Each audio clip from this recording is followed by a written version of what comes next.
what are some of the most common misconceptions or wrong assumptions about China that you hear most recently that are circulating in the international community? And what are some ways in which we, as the Chinese community, can do to respond to these misconceptions and wrong assumptions about us and China and how we see the world? Or what are these misconceptions and wrong assumptions from your perspective? Yeah. There are so many.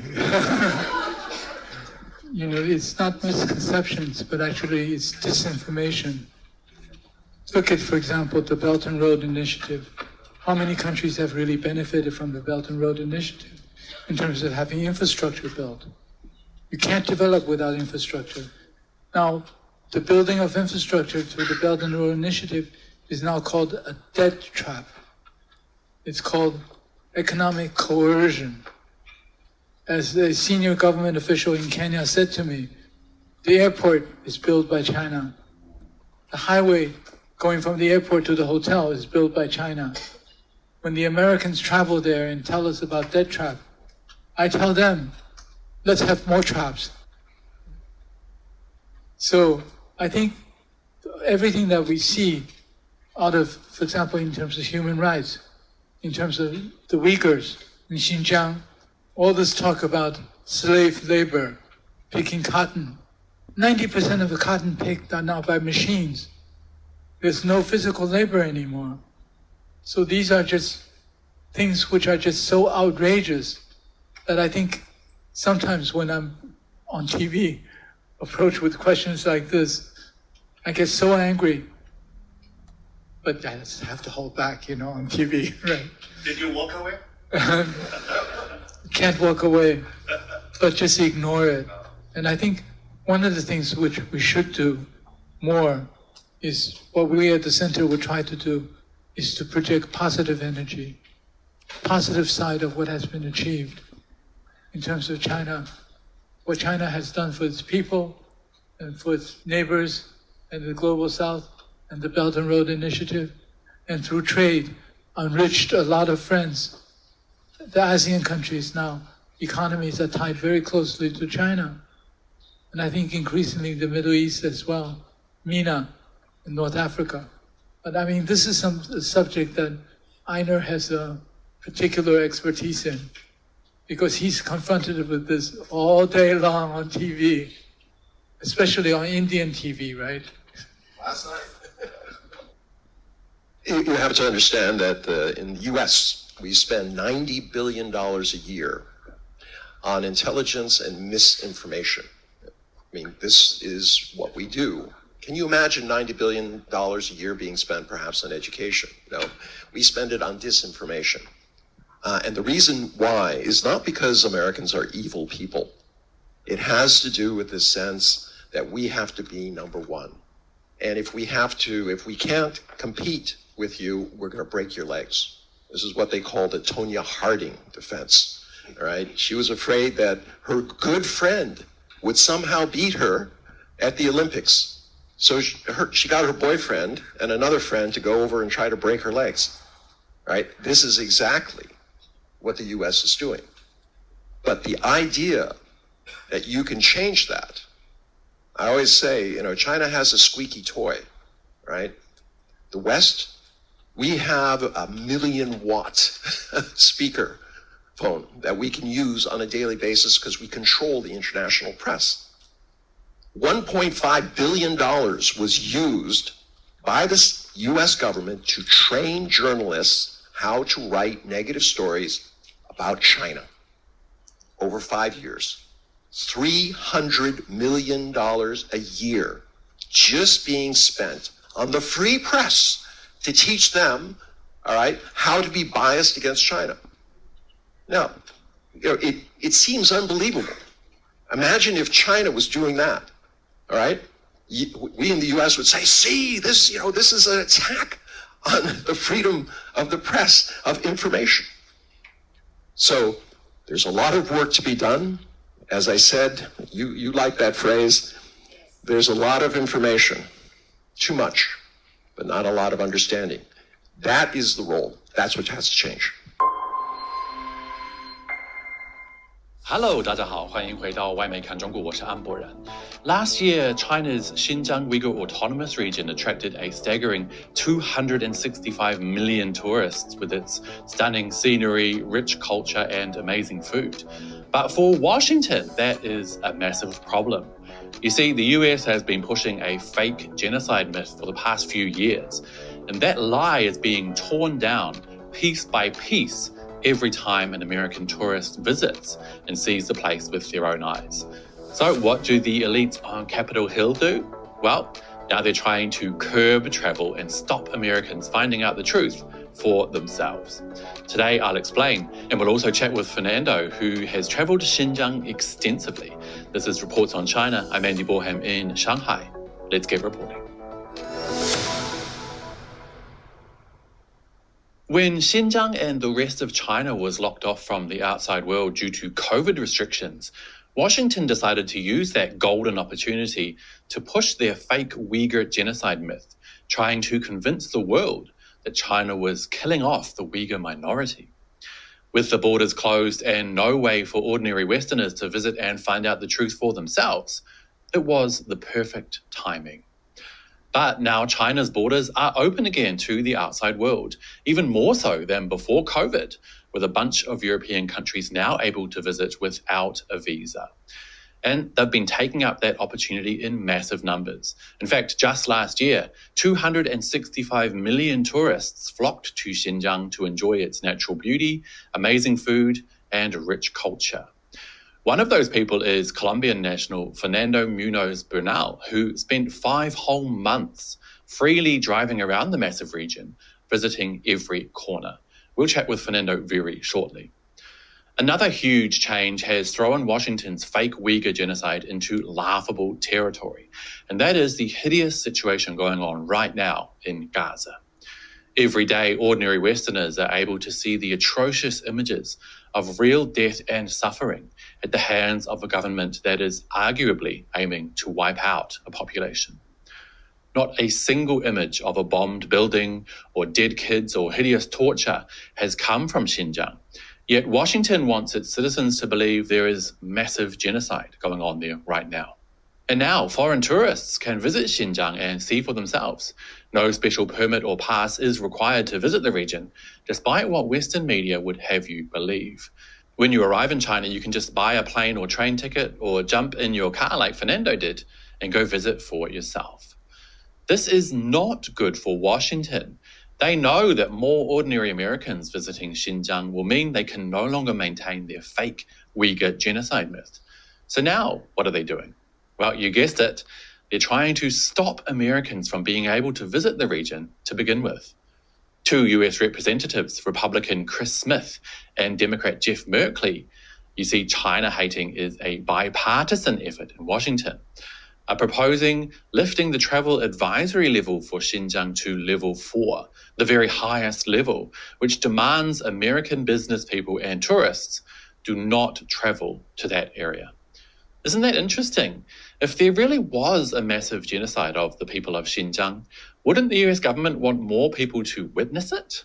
And since there's not a single image or video of genocide or even pain and suffering out of Xinjiang since this lie began, despite there being millions and millions of smartphones in operation there every single day, wouldn't it be good for American tourists to go in the hope that maybe they can become the first to document this hideous genocide of the Uyghur people? Well, we all know why. It's because there is not and never was a genocide going on in Xinjiang. And Washington knows that free travel there for ordinary American citizens will inevitably bring a swift end to their genocide hoax. Now all they can do is limit American freedoms even further by telling tourists, do not travel to Xinjiang.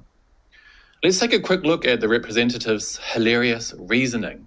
This one's funny. They say, the PRC wants transparency it can control, not the type that exposes and starts the process of accountability. Tourism whitewashes the atrocities committed against Uyghurs and other minorities and puts a happy face on genocide in the Xinjiang Uyghur Autonomous Region. Isn't that just mind-boggling? This is real mental gymnastics going on right here. They're claiming that letting American tourists freely travel around Xinjiang is transparency that China can control, and not the type that exposes and starts accountability. LOL. Honestly, if ever you wanted a modern day example of Orwellian doublespeak, this is it right here. On the contrary, free tourism to Xinjiang does exactly what the United States fears. It shines a light on the lies and meddling of Washington and exposes that falling empire for what it is. Now let's have a quick chat with Fernando. He's a Colombian entrepreneur and he's lived in China for a whopping 23 years. Fernando, welcome to the show. Now you've traveled the length and breadth of Xinjiang, including recently spending a massive 5 months driving across it in your RV. Now, I just want to quickly show the viewers a map so they can get an idea of the scale we're talking about here. So this here is China, obviously, and then this region to the west is the Xinjiang Uyghur Autonomous Region. And if we zoom in a little closer here, we can see the dozens and dozens of places that you not only visited, but also spent quite a lot of time at over nearly half a year. So I wanted to ask you, why is it, do you think, then, that the experiences of people like yourself are brushed aside by Western media and governments for this urban genocide myth spouted by people who have literally never stepped foot in Xinjiang before? Well, first of all, Andy, thank you for having me on your show. The answer to that question is only one. They don't want the evidence that I can provide. When you travel to the region and you're able to present, juxtapose as I do, the things that they say and the things that are true on the ground, then they don't want to deal with you. They don't want to face you. They don't want to they have no explanation. So this is why they go ahead and just forget that you exist. They block you or they just ignore you. So it's a little bit disheartening that they get to do that with impunity. They get to just lie about Xinjiang with impunity. But the idea is to present to people this black and white, what they say, what I see, what they say, what it really is. So that's why they don't face it. They can't deal with the evidence that is presented. Yeah, and I see now, this evidence is quickly falling apart. So we're seeing US politicians on both sides of the aisle pushing for this national travel advisory for Xinjiang to be lifted to the highest level, level 4, which basically means do not travel to the region. Those two US representatives behind the call say that tourism to Xinjiang serves as a conduit for repression there and facilitates the destruction and appropriation of their heritage and identity. Now, that all sounds a bit fishy to me. And so what do you think is the real reason behind this specific travel ban proposal? I think there's a couple of levels to this. The first one is, if people travel to Xinjiang, they will see that the narrative is not true. They will see that they're being lied to. If they impose this level 4, the different factors that they use to determine that is, okay, how much crime is there? Is there terrorism, or the kidnappings, or this kind of things? If you think about it, none of this really applies to Xinjiang. So what to do about it? They're just coming out of this idea that if we stop people from going there, then we will continue to create this narrative that is entirely false. So that's the main reason. They don't want the truth to be known. And with China opening so much to foreigners to come here, Xinjiang is a very popular destination for travel. So it's just a matter of time before people actually get to see that there is no genocide in Xinjiang. There's no cultural genocide, that the languages are spoken, that the culture, as you were saying, the heritage is maintained. And this is very interesting, if I may take a second. When they say when they take people on tours, they show them all these pre-rehearsed dances and arrangements. Yeah, that is true. That's actually promotion of tourism. But the fact that there are institutes and schools and centers that teach the art, the music, the dance, that's actually an effort by the government to preserve the culture. Now, here's the thing. when you are able to do as I did, to just get off the touristy path and go to places, as you showed in the map, where just people don't go there, journalists don't go there. You actually get to see authentic expressions of culture. And that's what I tried to say. Both exist. One is the one that is presented for officials and whatnot, yeah? And the other one is the one that you can encounter just by walking. And then again, that becomes one of the issues that a lot of journalists and pundits and politicians have with my content. They just will not engage with me because it's too inconvenient. Yeah, I mean, for them, Xinjiang is completely black and white, but as you've shown, it's very colourful. So I wanted to know, as someone who's travelled the place extensively, can you share a couple of quick hints or tips for anyone who might be hoping to visit in the future? Yeah, I think I would have to say a couple of things. Number one, be mindful of the season, because there are some areas of Xinjiang that are closed during winter. And I mean, they're only open like for 3 or 4 months a year, only in summer because of snow and whatnot. So if you wanted to visit certain areas in the north, or the famous Duku, which is like the most scenic road I've ever been in my life, you have to check the dates, right? You want to be there midsummer. And of course, it's going to be packed with people. 260 million tourists went last year. So you got to check that. The other thing that you need to determine is, what do you want to do? Do you want to go to the north, where the scenery is just absolutely breathtaking? It's just, I'll tell you, Sanlimu, this lake, is just right now my favorite place in the world, in the earth. And I've traveled quite a lot. And the other thing to consider is distances.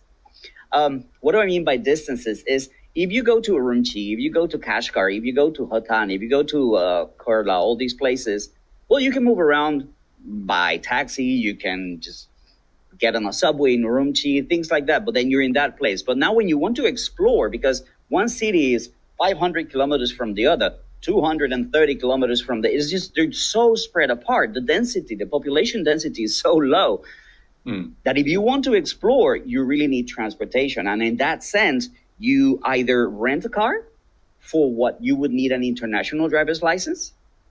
So that's one thing. It's not like you bring your American driver's license and that's it. You can rent a car. It must be a proper international driver's license. And then you can go out and rent a car. And you can do anything you want. You can go anywhere you want.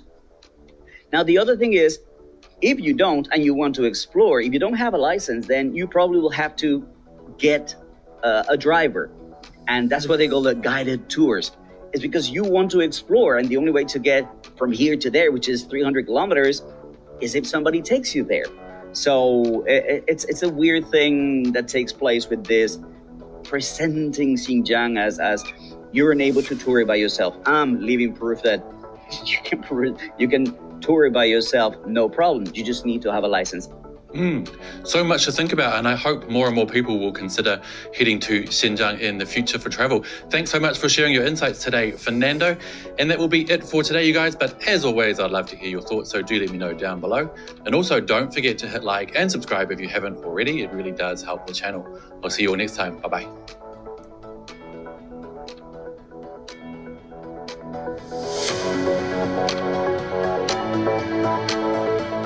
Secretary Blinken has specifically accused China of genocide for its treatment of the Uyghurs.